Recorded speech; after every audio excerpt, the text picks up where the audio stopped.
Hello and welcome to Video Game Hangover. I'm Randy Dickinson and I'm in Harrisburg, Pennsylvania. Hey, I'm DJ Ross. I'm in Mountain View, California. On every episode of Video Game Hangover, we talk about the games that have been keeping us up at night. This week, we will finally talk about the Rogue Prince of Persia. Plus, we've been playing Darwin's Paradox, and we'll check in on Peak and Pokemon Pokopia. Oh, finally. The Pokemon gift that keeps on giving. Pokemon Pokopia. Pokemon Pinkia. Pokopia. Pokopia. Pokemon, yeah, I don't know. It's one of those things. That's all you got. Yeah. Happy tax week. I hope you did your taxes. Oh, I did. Mostly. Although I feel like I've been saying this in an alarming number of years recently, but I feel like, man, this 1 year you're not going to do your taxes. Maybe it's this one. Maybe you should at least get an extension and see if there's like an IRS in 6 months. Stop giving the government your money to do with as they see fit. Right. Yeah. I mean, that's how those guys make all their money, right? You just you hang on to somebody else's money for a while and then give it back later, maybe. Yeah. I gotta start doing that. Yeah. You know the guys. Those guys. Just hold on to more of other people's money. Yeah. I need one of those jobs. Sounds real easy to do. Yeah. That is not my current job, so that'd be nice. All right. Well, I'm gonna start working on that. I'm gonna figure out how to find one of those.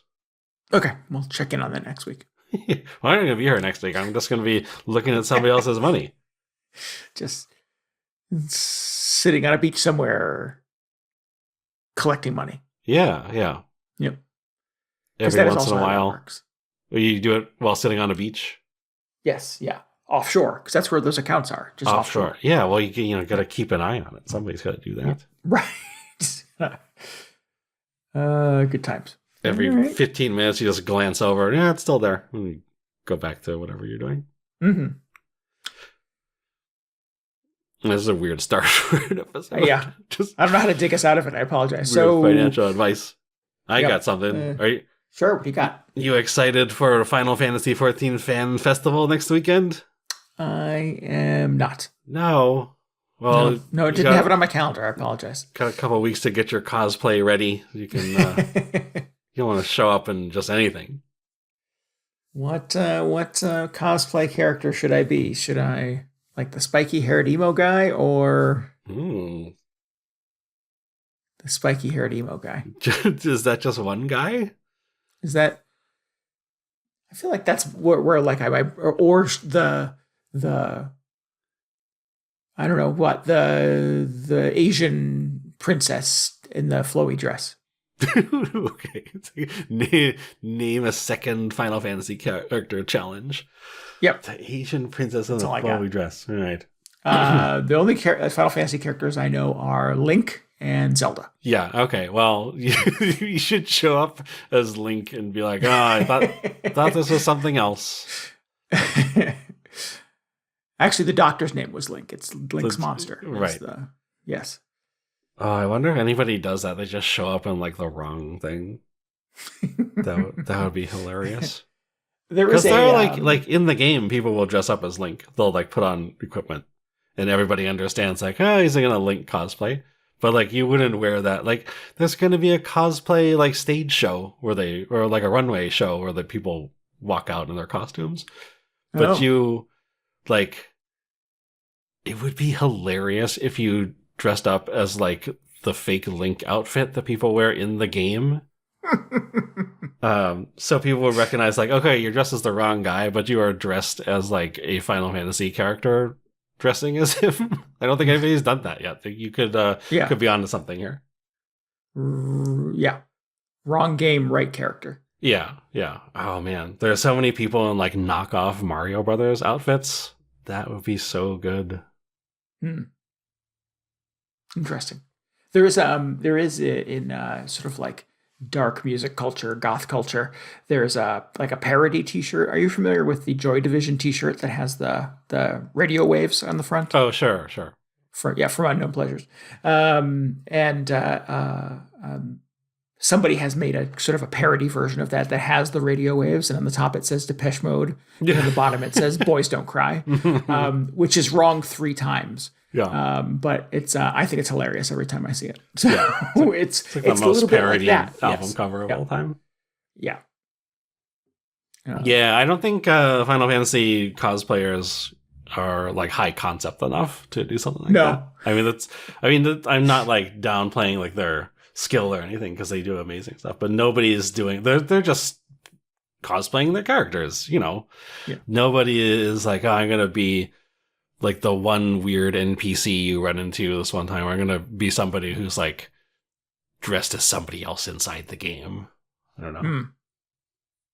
Somebody should dress up as like the low level newbie player whose outfit is all uncoordinated, because they don't have the good gear yet. Yeah, see, like this sort of stuff, that's what I want people to go after. Like we've had enough. We've had like almost 15 years of just the straight sort of cosplay concepts. We got to get some variety in there. Yeah. It seems like the right place for like a lot of like main character syndrome. Like I think people need to dig a little deeper. Yeah. I mean, it's fine. I like seeing everybody's fancy costumes, but is it like Cloud? Cloud is a Final Fantasy character, right? Cloud, is it just yes. He got one, guys. Cloud is 1,000 people dressed as Cloud and nobody else. Well, so actually, no, because it's only Final Fantasy 14. So, and Cloud is not in 14. But you can wear Cloud's outfit in 14, so you could like reuse your Cloud cosplay if you really wanted to. Sure, but nobody will. No, I don't think I've seen a Cloud cosplayer yet. All right. Well, I abhor the lack of originality. That's fine. I mean, I don't think anybody would hold it against you if you wore a Cloud costume to FanFest, because they understand you're a Final Fantasy fan. But Link costume, it better be game accurate, or there are going to be questions. Yeah. Man, I'm really into this low-level cosplayer, or low-level adventurer cosplay now. If I can't imagine I'll ever make it a Fans Fest one of these days, but I would see if I could scrape that together. Yeah. It's Mario Kart World. It's all the secondary characters. Nobody wants to be Mario or Luigi. Yeah. You want to be Cow. Birdo or whatever. Birdo. No, I'm just kidding. Nobody wants to be Birdo. What? Nobody disrespects Birdo on this show. In this house. No. No. What is the big head? Sorry, we were like way off base on it. What is the big headline from Final Fantasy Fan Fest this year? Well, they're going to announce back in Vegas, I assume. They're not doing it in Vegas this year. I think they outgrew that convention center, so they're doing it in Anaheim. Is it the Anaheim Convention Center? Or is it the big LA Convention Center where they do like E3? I don't know. Oh, I don't know. They don't do E3 anymore. But well, I mean, the former site of E3 where they'll do like BlizzCon and stuff like that. Yeah. Sorry, I didn't mean to correct you on the show. I apologize. As I push up my glasses, it's a little known fact that they don't do E3 anymore. Yes. Actually, the final E3 was held in, I don't know. Was it Gabe Newell's house? Dude, I kind of forgot that E3 doesn't happen anymore. But anyway, but the big news, the big headlines are going to announce the new expansion, which is like, I feel weirdly unexcited about it, but it's also just because I don't know, it's been like a busy month. It really hasn't been on my radar, but I'm trying to get myself into the mindset like, oh man, there's gonna be new expansion news in 2 weeks. That is super exciting. So will they announce it and then it sort of drops during the fest, or like they'll announce it and it'll come out sometime later in the year, probably? No, it's going to come out like a year later. That's always the thing. Is like gotcha. There's such a long period between the first Fan Fest, because they do 2 more of them in different countries before the expansion comes out. Gotcha. And then the actual release is a long wait. So it's just like, it's the start of the new hype cycle. I'm just hoping the community can get itself in line, because I've complained about this before. That everybody just seems so negative all the time.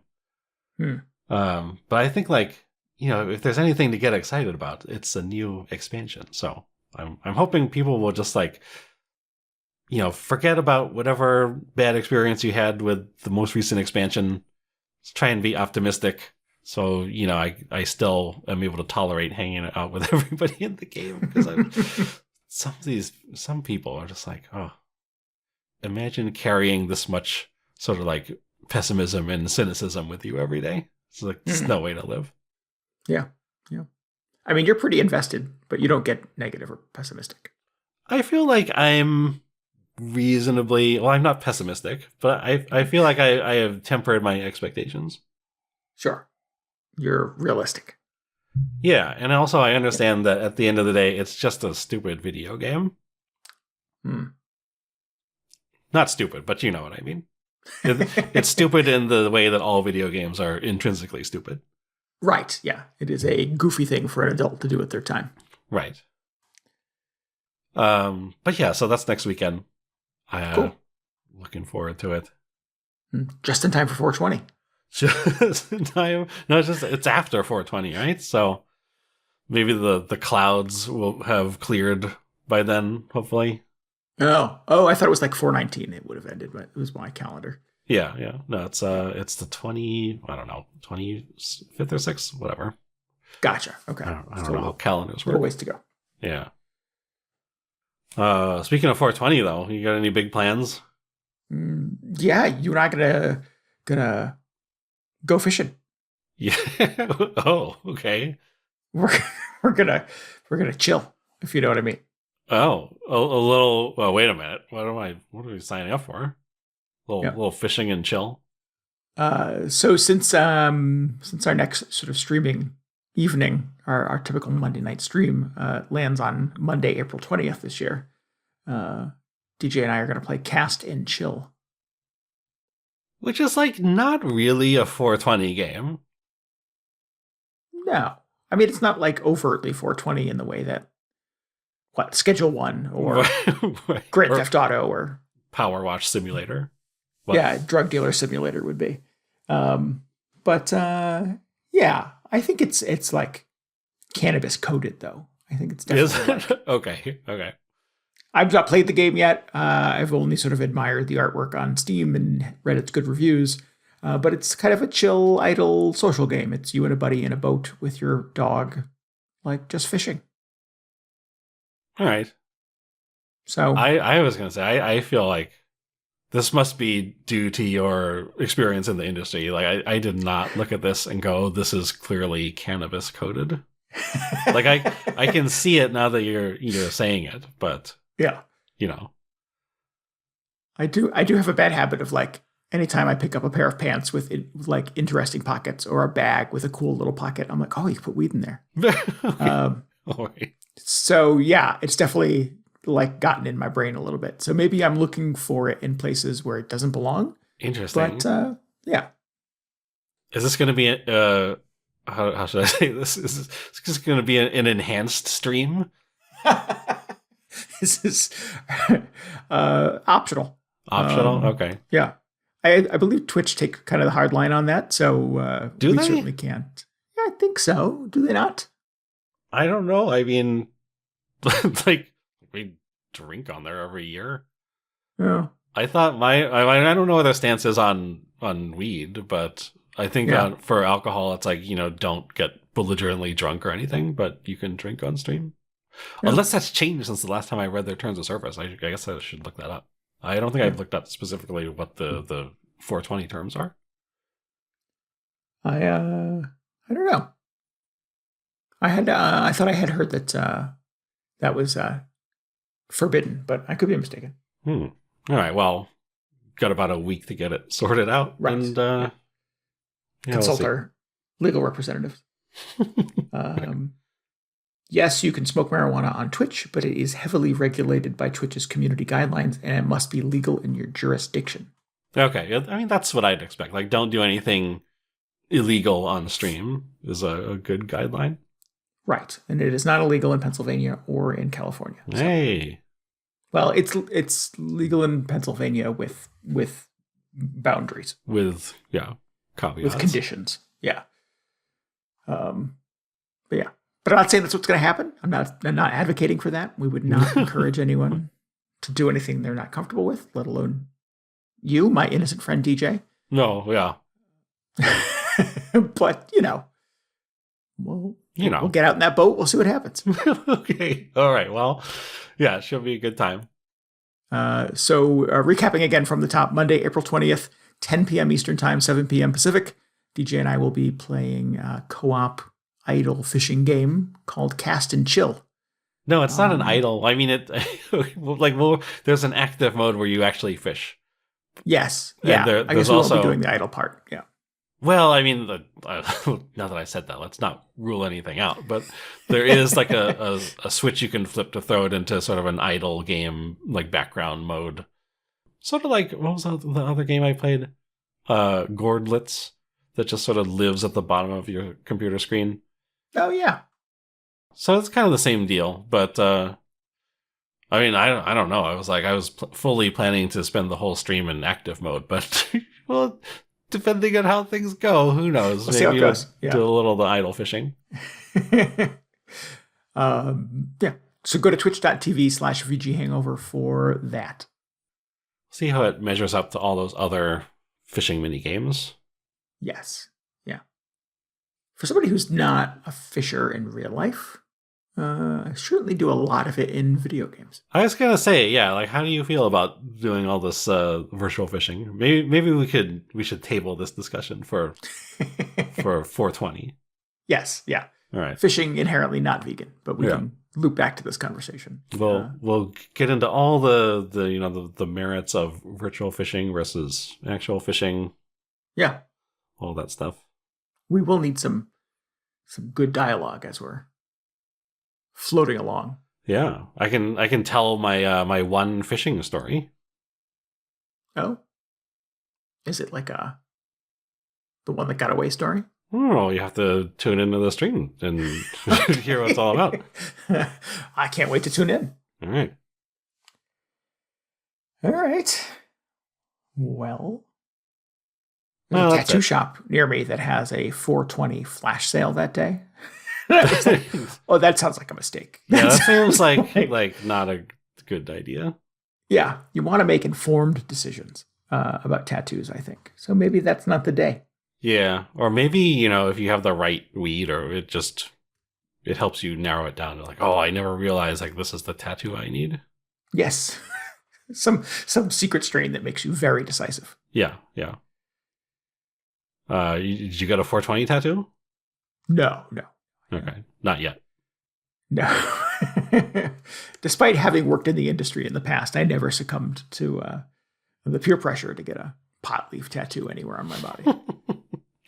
I feel like you could do better than a pot leaf tattoo. I had a coworker who was like, I got a new tattoo, and showed me. She's like, I'm an adult with a tattoo of a pot leaf on my body. Like, yeah. At least you're aware of the duality of that situation. Mm-hmm. I mean, it's better than being a little kid with a pot leaf tattoo, I guess. Well, yes, I guess. Problematic. How early can you get a tattoo these days? I don't know. There's got to be all-night tattoo shops, right? Isn't that the... No, I mean, like, how old do you have to be? Oh. I thought you like how early in the day. Yeah, like I need a tattoo before I go to work in the morning. Just 18, but younger with parents' permission. Okay, interesting. Yeah. And really, if you're a parent giving your 12-year-old permission to get a tattoo, also problematic. Pot leaf tattoo. Right. Let alone, yes. Yeah. Problematic in multiple columns. Several different versions of problematic. Unless they're just very supportive of their kids' pot habit. Yeah. Yes. Yeah. Well, again, I have a slightly detour in my story here, having worked in the regulated industry in Pennsylvania. We did have parents who were providing medical cannabis to their kids who had medical issues that required maybe not required is the right word, but where cannabis was a treatment for one of the things that they were afflicted with. So it is a thing by necessity for some people. But if you're a parent and I don't know. I'm not a place to give parenting advice, so let's change the subject. But okay, yeah, we've meandered once again. Anyway, I've dug yet another hole I can't seem to get myself out of. Tune in next Monday, April 20th. We'll play a fishing game under certain circumstances. Okay, well, yeah, should probably something. Talk about Rogue Prince of Persia. Yeah. What's this about? How much weed do you smoke in this game? None that I'm aware of. None. All right. Yeah.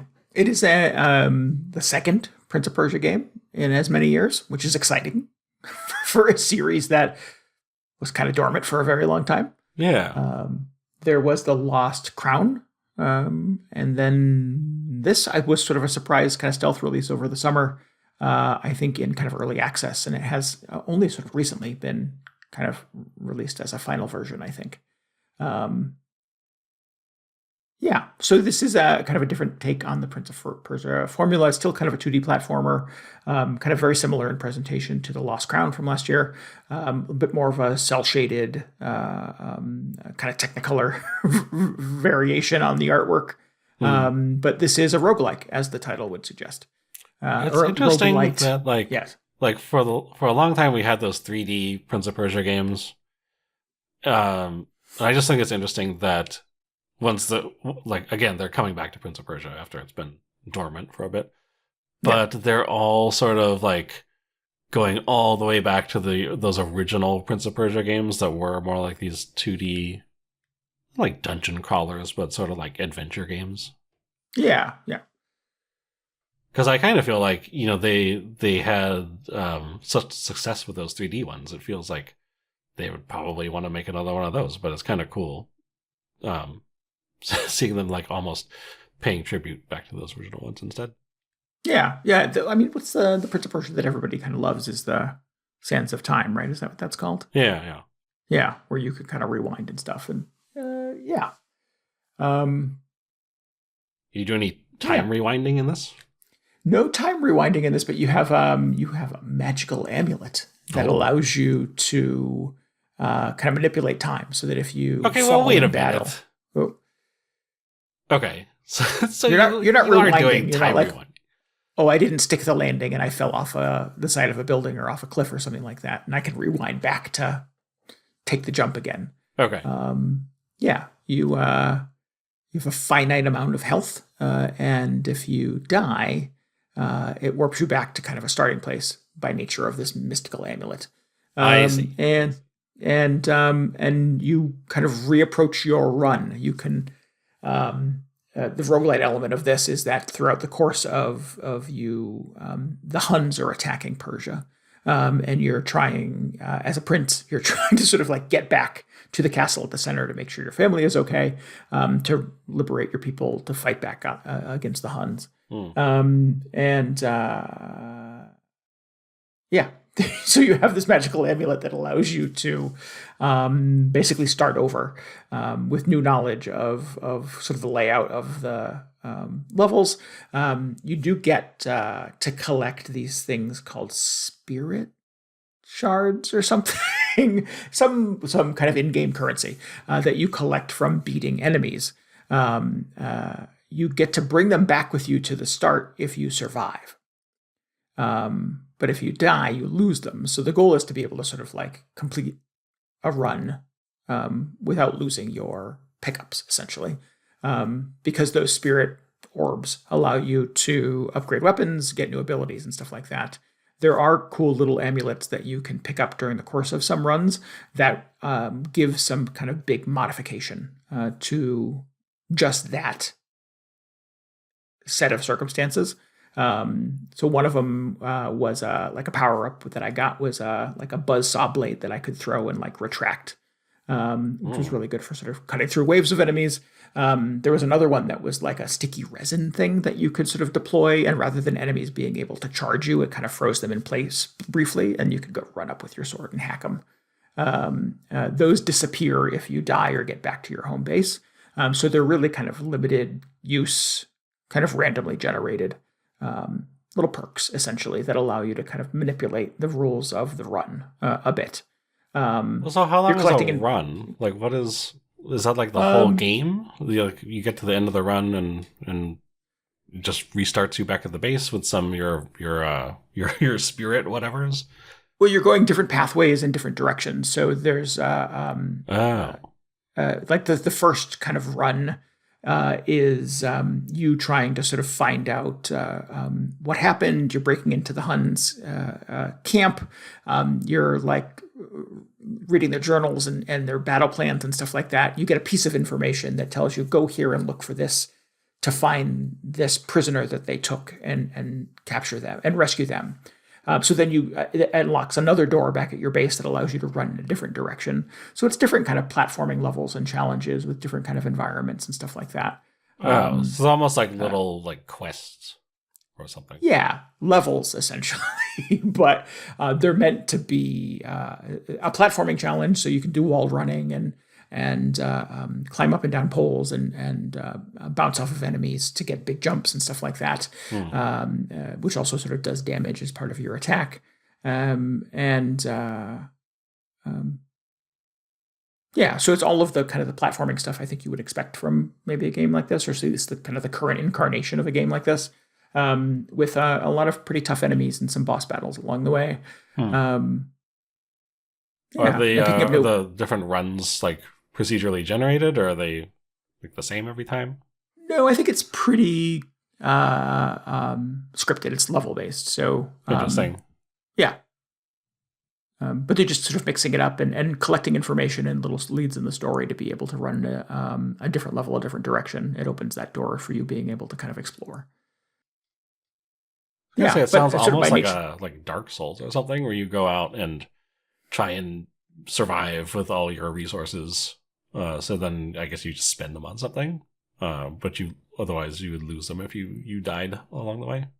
Right. And the game actually tells you the first time, because I wasn't quite clear on how it was supposed to work. I had not spent all of my kind of spirit shards that I had won, or orbs, or whatever the hell they are. I should really get that right, probably.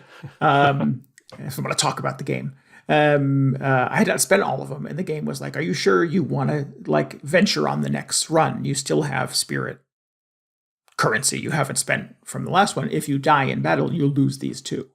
So I was like, oh, that's a good idea. So I went back and put them into a couple of different resources to kind of level them up and stuff like that. So if you have them in your pocket, you do make it back to the home base, you really kind of want to spend them because you may die again and lose them again. Okay. So that sounds a bit like Dead Cells, if I remember correctly, because you would like amass all this currency, and at certain points it would like encourage you to spend it, and then if you had extra, it would carry over, but that would be at risk of being lost or something.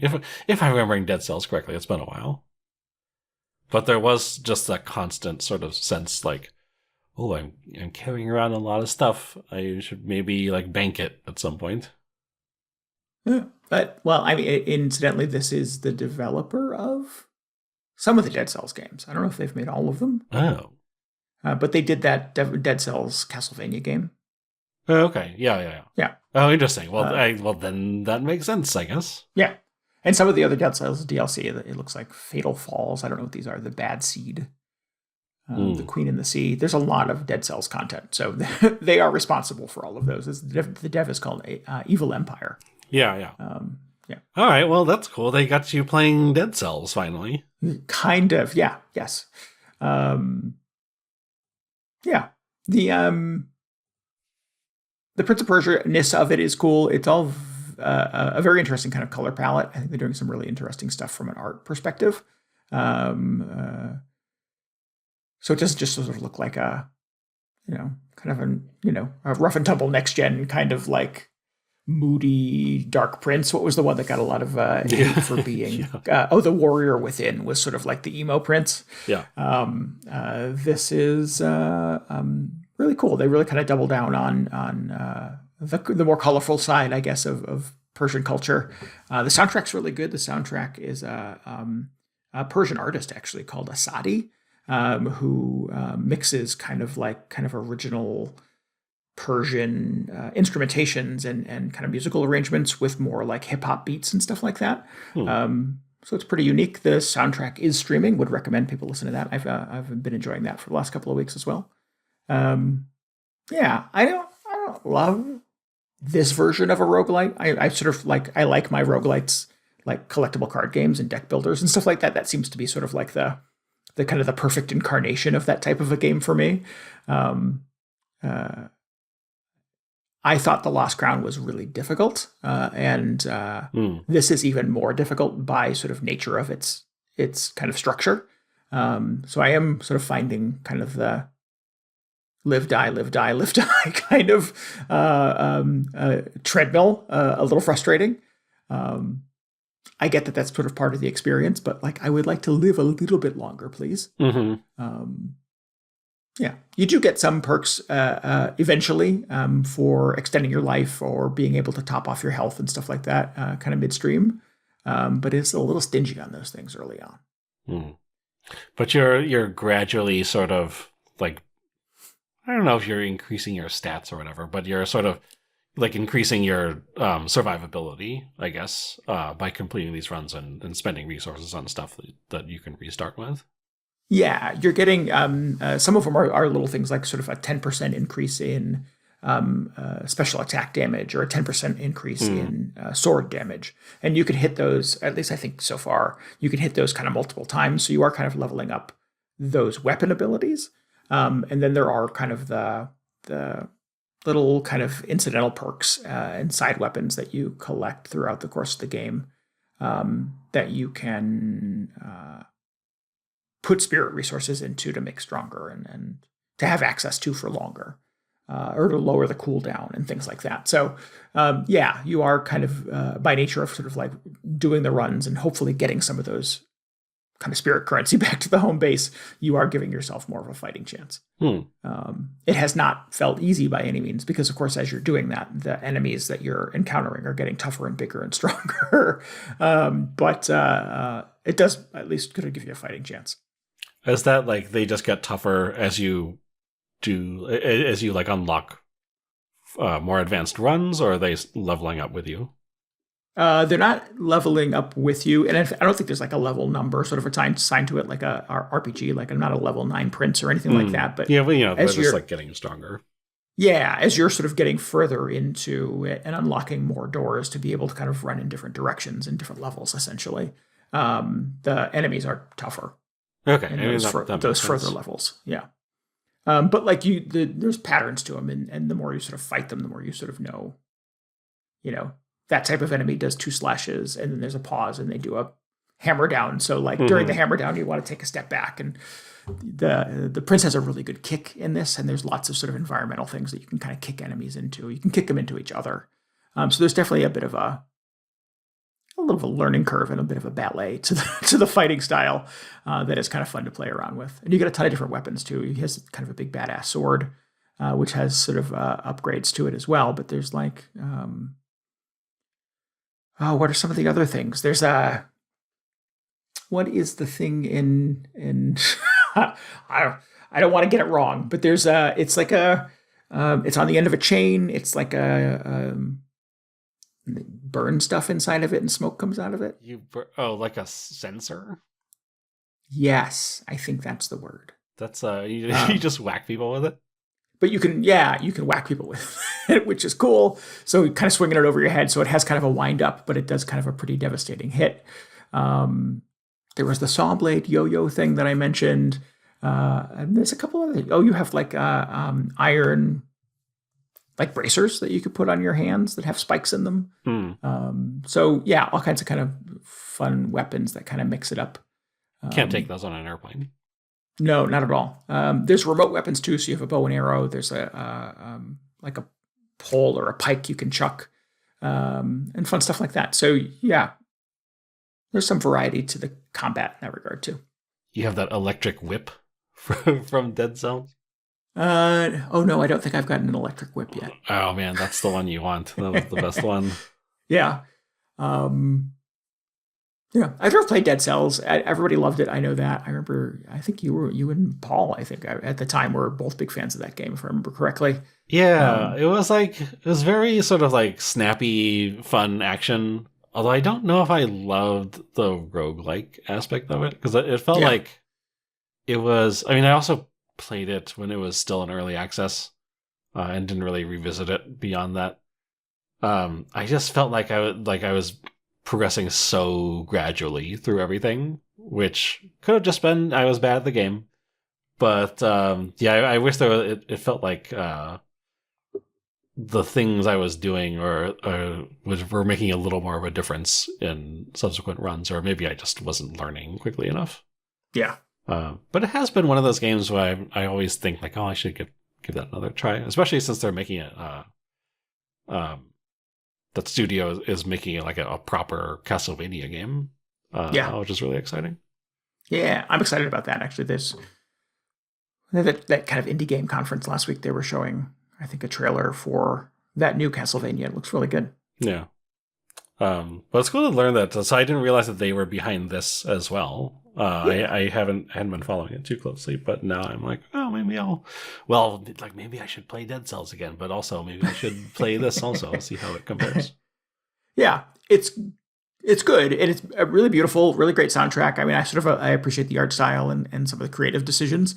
I just don't love this type of game, and this is not convincing me that I will love it if I keep plugging away at it. I'm always frustrated when I die and have to go back, and I get that that's sort of part of the process, but it was sort of the hill I couldn't quite get over with. What's the one that's the Greek gods? Or Hades. Hades, yeah. It was part of my frustration level with Hades as well, as sort of like, I don't want to die anymore in this game.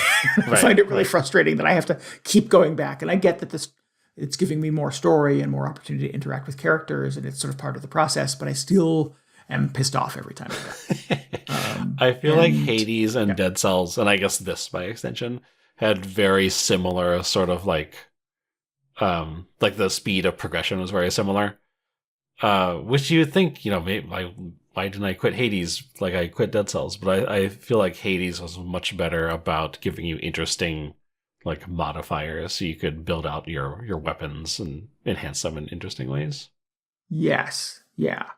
Whereas in Dead Cells, it was like, oh, now you shoot like 3 arrows instead of 2. I'm like, well, that's not incredible. Yeah. Well, and I think what I remember liking the most about playing Hades 1 during my backlog attack last year was really kind of the characters and the music and those interactions. And like the writing is really sharp and the characterizations are really interesting.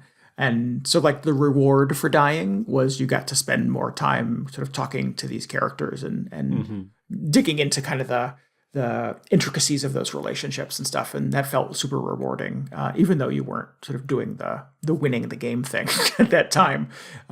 It made that part of the process engaging in a way that I don't necessarily feel like Rogue Prince of Persia is doing. So yeah, it's I think for anybody who's listening to me talk about this right now, you probably know if this is for you or not. I don't think it's necessarily for me, but I've kind of had fun checking it out. The review code was provided by the publisher of this, so thank you to them for sending it along. Not a bad game, but just not my kind of game. All right.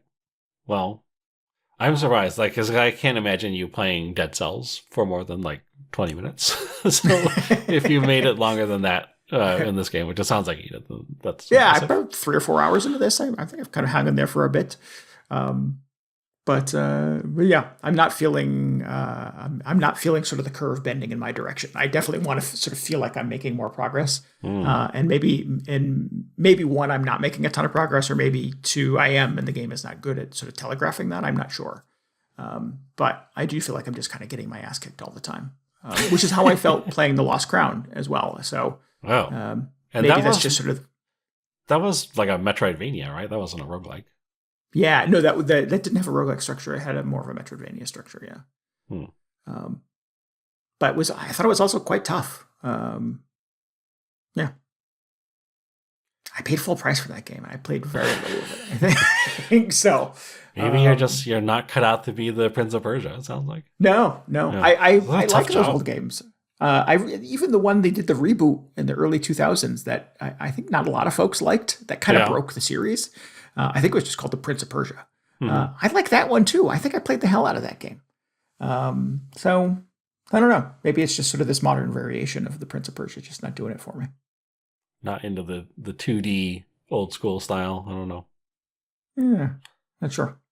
Do you ever fall into a spike trap? Yes. Yeah, I have. Yep. Okay, good. It feels like they gotta have that in there. Yeah. Well, the cool thing about the moveset you have as this prince is the kick. You could kick enemies into the spike pits too. So okay.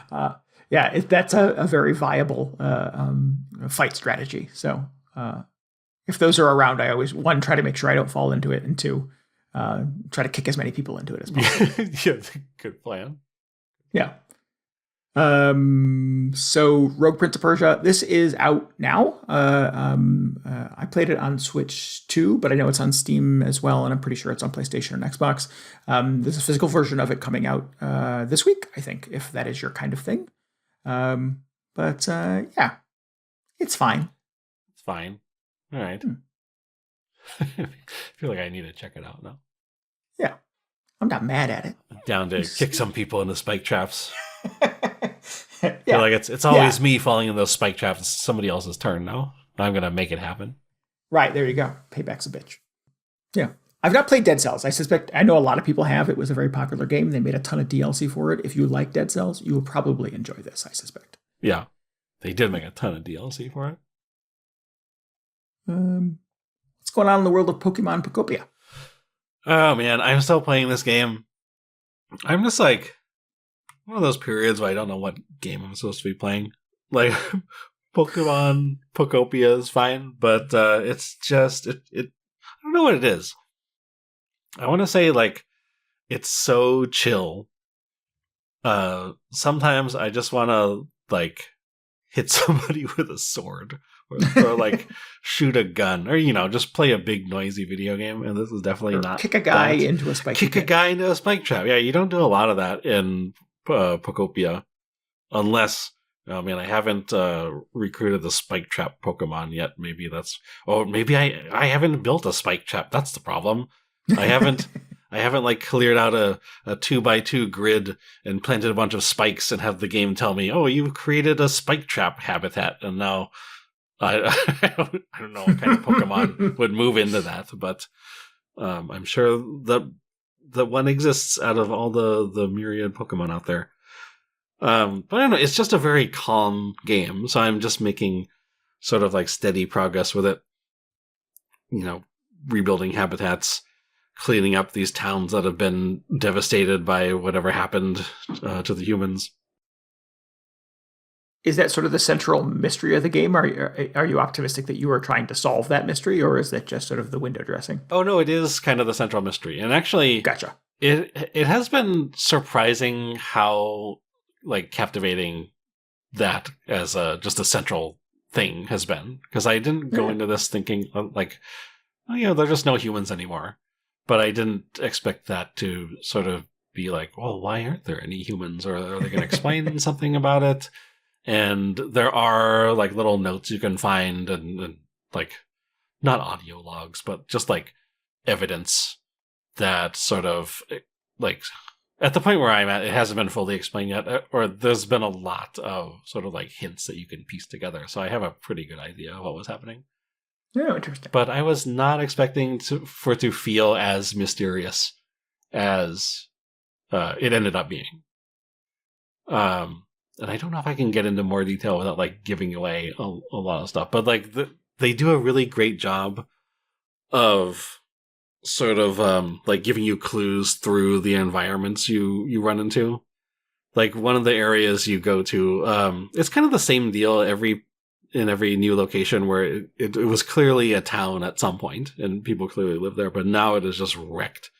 But there are a few cases where you sort of like look at what has happened to the town and you just go, oh, well, I kind of have an idea of like what happened here, but it's sort of just a theory, or maybe you run into something that, I really don't want to give away the specific thing. Don't do but that. In one of the areas that's, you're just sort of exploring, kind of, digging out a cave like you would in something like Minecraft, and you ended up discovering some surprising stuff. So that caught me off guard. I was just like, oh man, what is going on in this game? I don't know if this is what I was expecting to get into.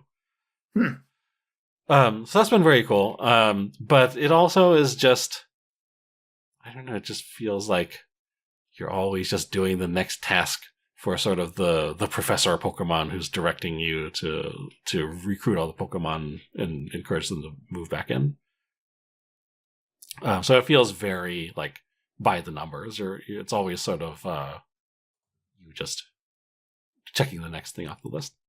And the thing that the I don't want to say I'm disappointed by it, but I think the reason it hasn't grabbed me as much as either the Dragon Quest Builders games did is you don't really do any building in this, which I guess, it's obviously you're doing that in Dragon Quest Builders because it's in the name, and in Pokemon you are more or less just recreating these little habitats. But the thing that I really liked about Dragon Quest was like building was the whole core of it, and it happened in several forms. Like you could just build structures, and depending on what you put in the structures, the game would recognize them as like, oh, this is a restaurant, or this is an inn, or I forget what else you could build. Like this is a bathhouse or a blacksmith shop or something, which I thought was really cool.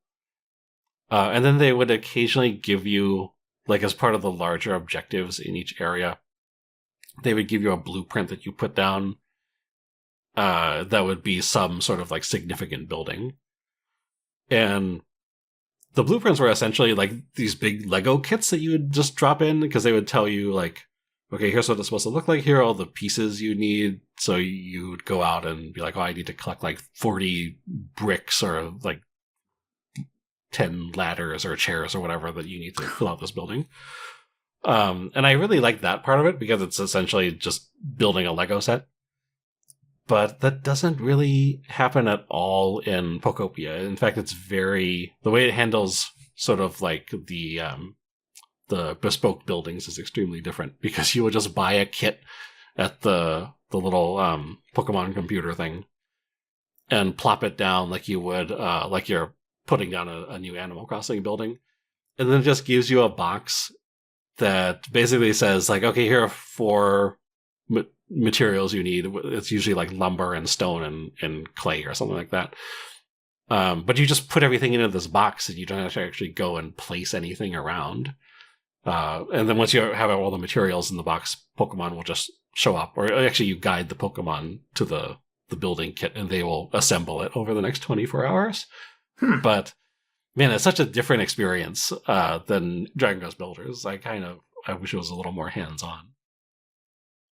It's interesting because you can still sort of do the Dragon Quest Builders thing. Like if you build, like you can build a house, and I think, I don't know what the specific conditions are, but like you put up 4 walls and a roof and like a door, and the game will go, oh, you built a house, and now like Pokemon can move into the house. And it's like, oh, all right.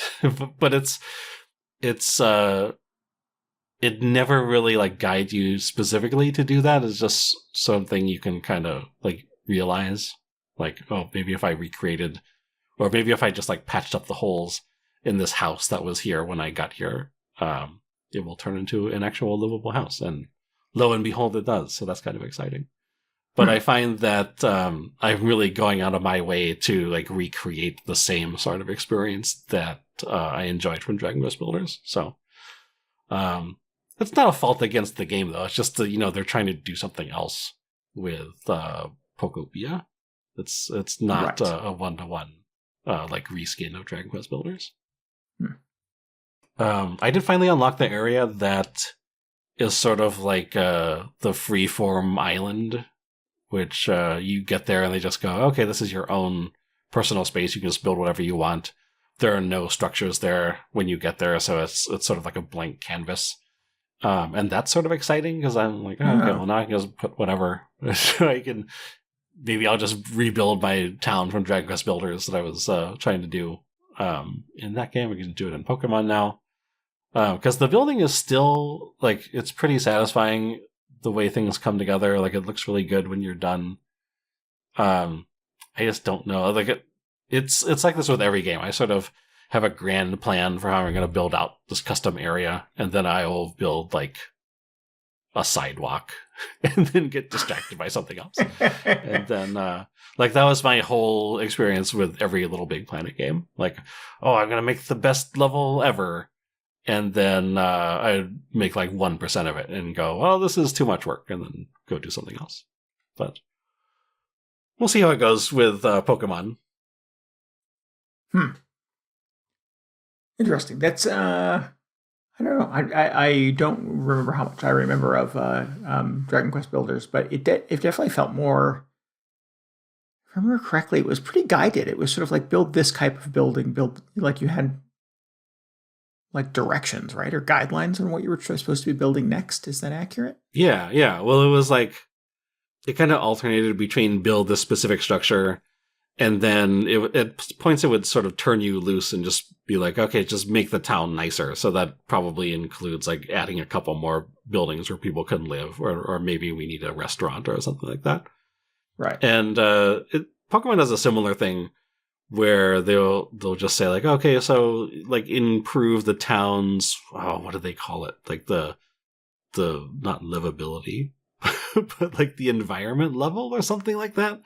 And it's basically the same thing. Like, just like make things nicer, put in more furniture, clean up all the garbage around, invite more Pokemon, and then eventually it will level up, and that sort of unlocks the next set of quests.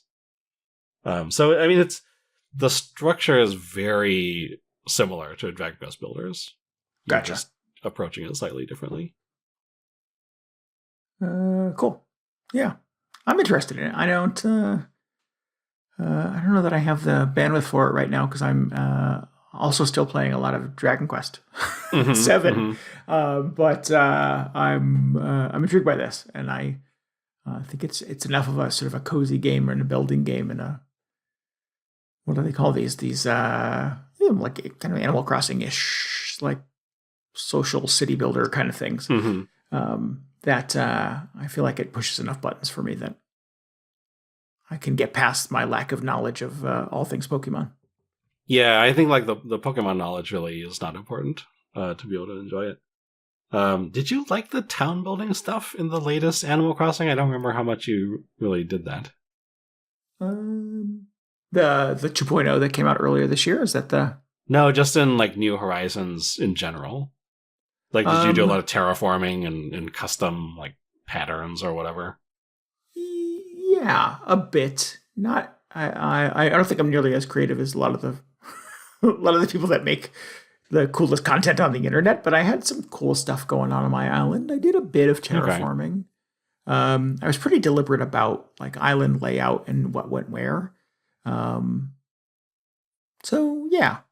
I didn't get into the whole like hotel decorating thing with the 2.0. I thought I was going to get so excited about it and go back to it, and it was going to like rekindle my love for Animal Crossing. But I was less into it than I thought I was going to be. I had also spent 500 hours with this game already, so I feel like I did a lot. So yeah. Yeah, well, I'm gonna say, like, if you were really into it, then I think, you'd fit in with Pokopia pretty easily. Yeah. But I feel like I was going to say, I really like that stuff in Cult of the Lamb. Because the element of that is your sort of like cult home base.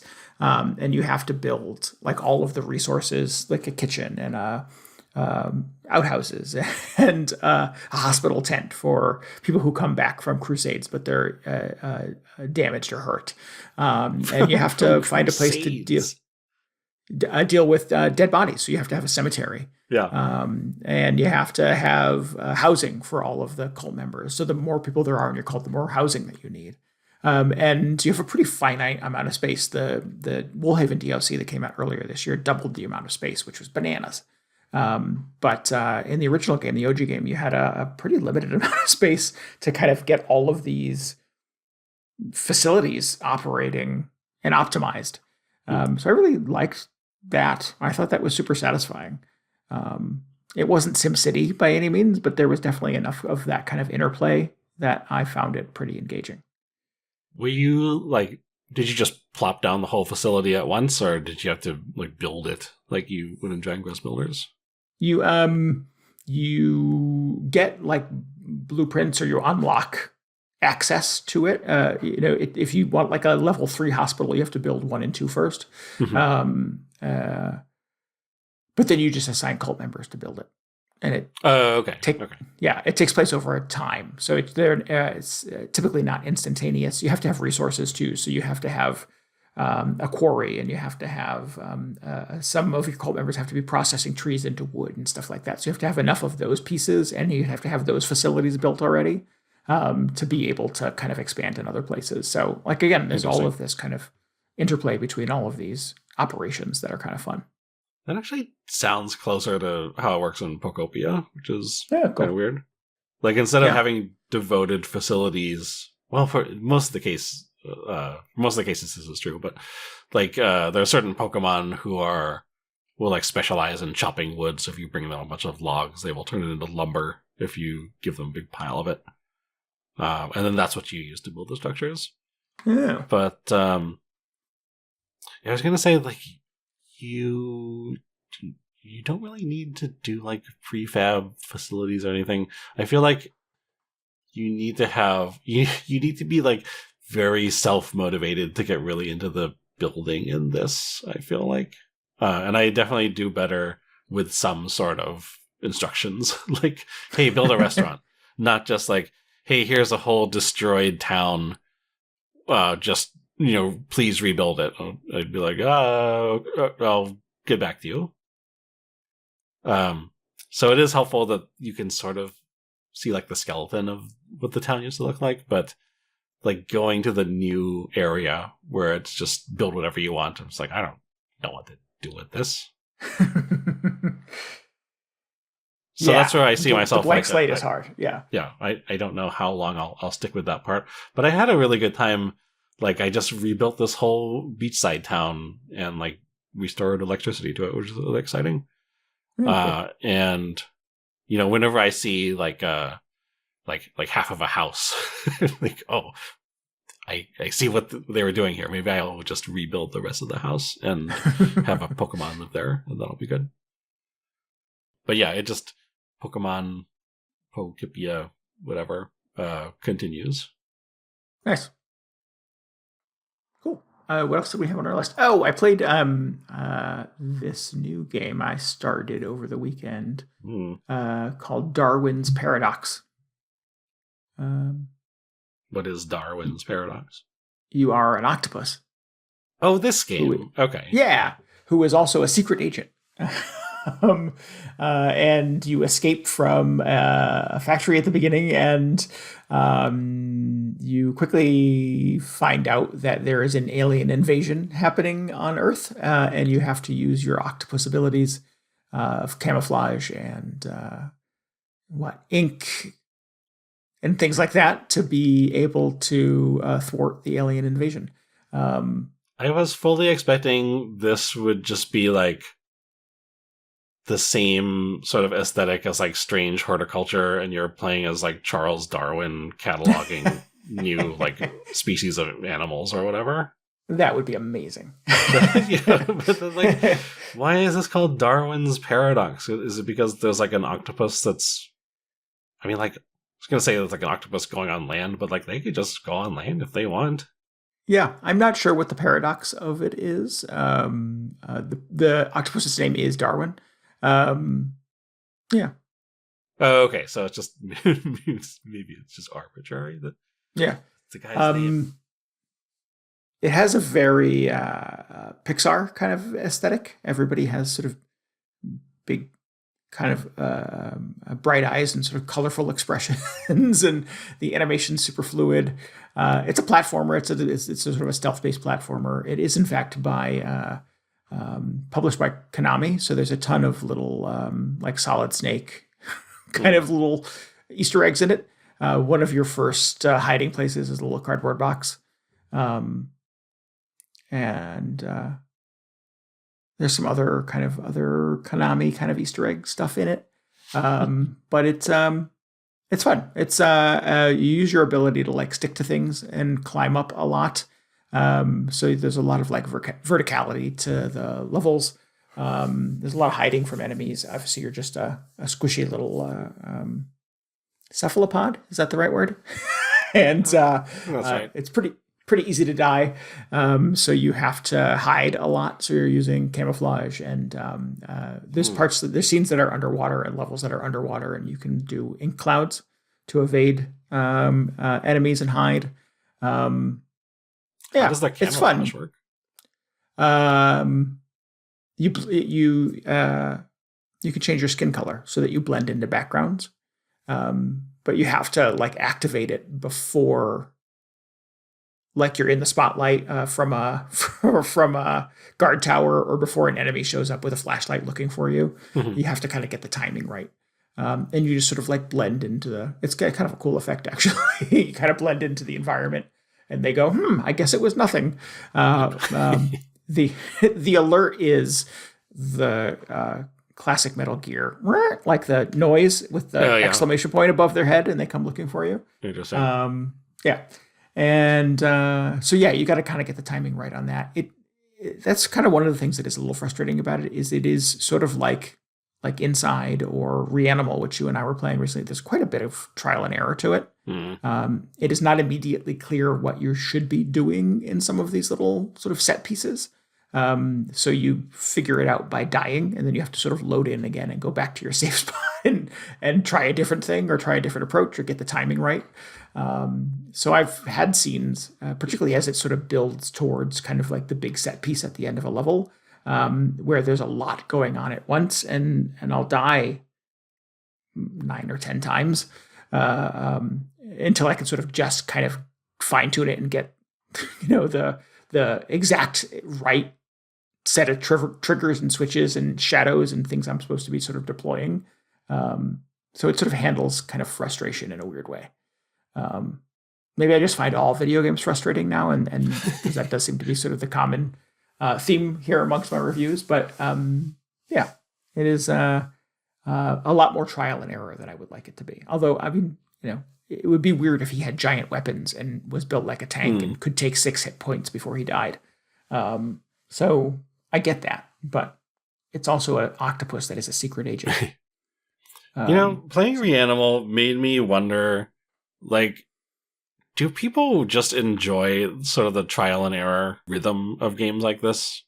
And I think, like, if that is true, then maybe that explains why Dark Souls is so popular. Because that is, like, my whole experience with those games is, like, you're just trying to play a game, and then something kills you for no reason, and the next time you go, oh, okay, I remember that guy is going to be there. And then you successfully avoid him, and then some second guy jumps off around the corner and kills you. And it's just like, this is not enjoyable to me. But, like, is that what people want? Were people's minds exploding playing Reanimal just because that is, like, the entirety of that game? Not the entirety, but, like, it's a lot of it. It is a lot of it, yeah. I don't know. I think there's a way to do it where it feels less punishing. So that's my response, is like, okay, there's got to be a smarter, like, more player friendly way to do this. Unless there's just some, I don't know, people's just brains are different now, where they go, oh yeah, I want that guy to pop out from around the corner and kill me, and there's no way I'd ever see that coming. But it's like, it's hilarious that happened. Because that's also another response that I've seen. They're like, oh man, I can't wait to play the next FromSoft game.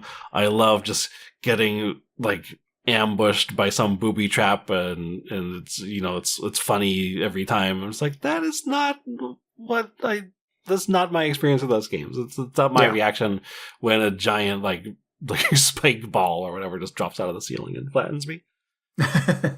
So I'm wondering if just like that's what the people want. Yeah. It's usually not what I want, but I like a lot of the games we're talking about. I mean, I like Little Nightmares. That's very much an element of those Little Nightmares games. I liked Inside and Limbo and stuff like that. And I like Darwin's Paradox. There are points in these games where I'm like, all right, I have died a lot, and I still don't know what you want me to do. So I think you and I ran into that playing Reanimal together, where you were like, maybe you have to like jump on this thing, or maybe you have to flip this switch. Sussing some of that out is kind of the fun of it. But there is a frustration that's sort of like a curve to that, where it's sort of like, okay, it's the 9th time, the 10th time, but I still don't quite understand what I'm supposed to be doing. I know developers have got to find some way of like sort of like softening those sharper edges, I think. Or to your point, maybe people do want that out of their games, and that this is this is working exactly as planned. Well, so after like spending enough time with like Limbo or Inside, for instance, I just sort of came to understand like, oh, okay, so this is just how this game works. This little kid is going to get murdered in horrific ways every 30 seconds. Like, okay, I can deal with that. But I did not really like, that's not the type of game I expect something that looks like Dark Souls or Demon Souls to be. So I'm like, I just want to play an adventure game or something. I didn't realize this was going to be like a Limbo experience. But I don't know. It's not clear to me whether, like, how intentional that is. Yeah. It's not clear whether people are just playing this because they love getting surprised every 15 seconds and have to restart and lose all their souls. Yeah. I mean, I think the thread that sort of connects a lot of those games too is that they're dark or scary. And you know, people who like dark and scary are going to be drawn to that aesthetic no matter what. So Darwin's Paradox is kind of interesting in that it's not dark and scary, that it does take a very sort of Pixar approach to its kind of art style, and it's pretty slapsticky. I think there's some very goofy things that happen in this that are kind of funny, and that is not usually kind of a hallmark of games like Inside or Little Nightmares. No. So it's it's a kind of an interesting proposition. I think I wonder if there are people who would never play a scary game who are going to play this and find out they hate or love that type of structure. So it's not necessarily like a stealth game in the same vein as like a Metal Gear, right? Because it sounds like once the guards find you, it's sort of like, I'm going to restart from the last checkpoint. You don't go hide somewhere until the alert calms down or whatever. Right. No, it's not like that. It's exactly that. If you are discovered, you're dead. And you're going to load in a few seconds before, and you have to like make sure you don't get discovered, because now you know where that guard is going to be and what their little, guard path is and stuff. Okay. So yeah, it doesn't play like some of the more modern stealth games where you can hide and just wait for the alert meter to go out of the way. Oh, I don't know if I would enjoy that. Yeah. When I played the demo for this, when it first came out, I was like, I find this a little frustrating, but it's charming. And then it came out and some of the reviews were pretty good. And I was like, oh, maybe I would enjoy this. And I want like a little counter programming to my part-time job playing Dragon Quest right now. So I've been playing this, and it's fun. But there are sort of these little kind of frustrating rough edges. Yeah. I mean, the alternative would be to make a game that is so easy you just breeze through it. And I don't know if that would be fun either. So I'm not sure. It's a weird kind of space to inhabit, I think, from a development standpoint.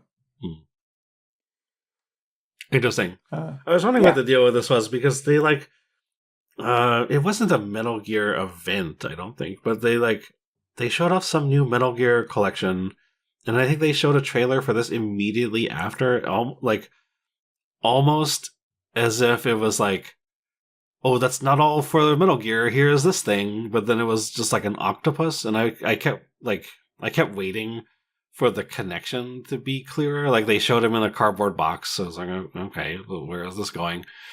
But it's just like its own thing, right? And it feels like all the Metal Gear stuff may just be because it was published by Konami and they maybe wanted to cram a bunch of Metal Gear stuff in there. I don't know. Yeah, I'm not sure.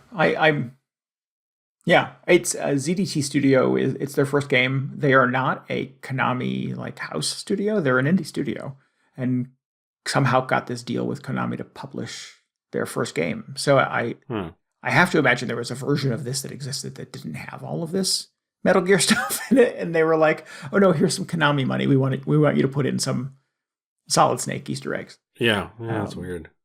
Yeah, it is a little strange, but good for them. I mean, that's cool. That's increasingly more difficult, I think, to get a publisher for an indie game these days. So the fact that their publisher is one of the biggest game developers in the world, game publishers in the world, is a pretty big deal. Yeah, Konami does seem to be. I mean, they don't just seem to be. They are doing a lot of really great work with like indie studios. Oh, are there other examples of this? Because this is the first one that kind of popped into my brain. Well, I mean, there's like the Dead Cells developed Castlevania game. There was Silent Hill F. There wasn't there a Metal Gear thing at some point? Maybe not.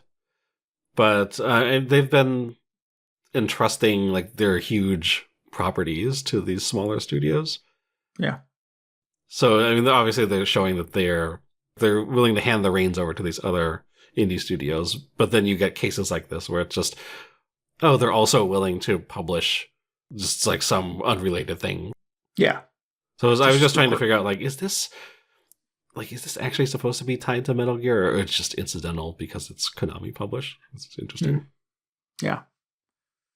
Yeah, I'm not sure. It would be interesting to know if this is if this was like a Konami project from day one for this studio, or if it sort of became a Konami thing over time. Yeah. Yeah. Either way, it's kind of fun. Occasionally, kind of breezy. The animation and the kind of silliness is refreshing, but it does have a weird little frustrating kind of difficulty curve to it. Do they bring up decoy octopus at all? Oh, not that I've encountered thus far. Oh, okay. They gotta at some point if they're gonna really commit to the Metal Gear bit. Well, anyway, cool. I had forgotten. Yeah. I didn't realize this was coming out, or it had come out already. So, kind of fun that you checked it out. Yeah. So I'm playing it on Switch too, but I know it's on Steam and PlayStation and all the other stuff too. So, cool. I also mentioned Peak. We played the new patch for Peak last week, the one that allows you to save your progress, which was cool. We saved our progress and then have not gone back to play the game yet. So right. We are not really taking advantage of the thing that the new update allowed us to do. But the opportunity to do that is there. Sure. It's there waiting for us. Yeah. Yeah. Yeah. That's about it for Peak. That's about it. Yeah. Yeah. I think that's about it. That's all I have. Well, I gotta get back to my town or whatever. The Pokemon town. Yeah. Do Pokemon eat food? I guess, yeah, they do, because they're always complaining. It's like, do they, like me wondering if I should be feeding the Pokemon, and then the next thing I was going to say is that they're always complaining that they're hungry. So it's like, oh yeah, maybe I should build a restaurant. Is it a restaurant where you serve food to Pokemon, or you serve Pokemon as food? I know we've talked about this, but yep, they do not. Well, they do serve some Pokemon, right? I have pretty limited experience with this, but in that Arceus game, they were definitely eating Pokemon. Okay, I feel like in this you would not eat the Pokemon. First of all, they're all very good friends. Also, they would only be. It would only be other Pokemon eating the Pokemon because there are no humans. I assume in Arceus, it's the humans eating the Pokemon, right? Yes, yeah. But at the same time, you would think out in the wild where all the wild Pokemon live, there must be some Pokemon eating other Pokemon, right? Sure. There's got to be a hierarchy to these things, right? Yeah. Although I don't know. It's not happening in this because they're just all getting along with each other so well. Yeah. Also, there don't seem to be like multiple of any one Pokemon. So like as soon as you eat the one Pokemon or the whatever, it's like, oh no, that was the last Pikachu or whatever. And now he's extinct. Yeah. Now they're gonna make like a Jurassic Park thing. We're gonna clone Pikachu. No, you can like cook other food for the Pokemon. And actually, I've seen some people have already done like crazy restaurant builds, which is it's the sort of thing. It's like the Animal Crossing thing where you see it and like that's very cool. And it is also far beyond what I will ever probably do myself in this game. Right. But I'm glad that somebody else has just like recreated an entire restaurant in Pokopia. Cool. All right. If you need any more video game hangover in your brain, you should follow us on Blue Sky, where we're VGHangover.com.